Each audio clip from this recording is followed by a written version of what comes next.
നമ്മൾ എത്ര പരിപാലിച്ചാലും എത്ര സ്നേഹം നൽകിയാലും ചില കാര്യങ്ങൾ അതിന്റെ മൗലികമായ സ്വഭാവം ഒരിക്കലും കൈവിടില്ല. അതിനൊരു ഉദാഹരണമാണ് പാവയ്ക്ക.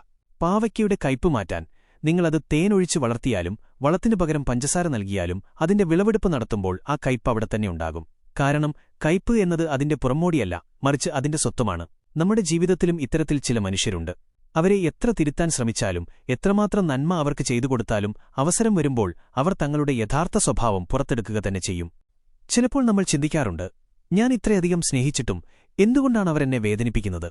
അവിടെയാണ് നമ്മൾ തെറ്റുപറ്റുന്നത്. നമ്മൾ നൽകുന്ന സ്നേഹത്തിന്റെ കുറവുകൊണ്ടല്ല അവർ മാറാത്തത്, മറിച്ച് അവരുടെ ഉള്ളിലെ കയ്പ് മാറാൻ അവർ ആഗ്രഹിക്കാത്തതുകൊണ്ടാണ്.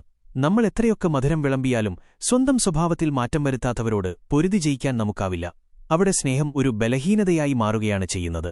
പാവയ്ക്ക കയ്പുള്ളതാണെന്നറിഞ്ഞുകൊണ്ട് നാം അത് ഉപയോഗിക്കുന്നതുപോലെ ചില മനുഷ്യരുടെ സ്വഭാവം തിരിച്ചറിഞ്ഞുകഴിഞ്ഞാൽ അവരിൽ നിന്ന് അമിതമായ നന്മ പ്രതീക്ഷിക്കാതിരിക്കുക എന്നതാണ് നമുക്ക് ചെയ്യാവുന്ന ഏറ്റവും നല്ല കാര്യം.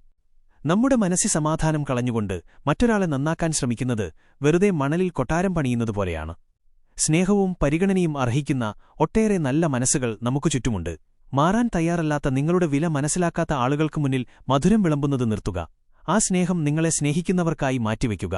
ജീവിതം കയ്പില്ലാത്തതാക്കാൻ ചിലപ്പോൾ ചില ബന്ധങ്ങളിൽ നിന്ന് അകന്നു നിൽക്കുന്നതാകും ഉചിതം. ലോകം വിശാലമാണ്, അവിടെ മധുരമുള്ള ഒരുപാട് സൗഹൃദങ്ങളും സ്നേഹവും നിങ്ങളെ കാത്തിരിക്കുന്നുണ്ട്. ഈ തിരിച്ചറിവുണ്ടായാൽ മാത്രമേ നമുക്ക് സമാധാനത്തോടെ മുന്നോട്ടു പോകാൻ കഴിയൂ.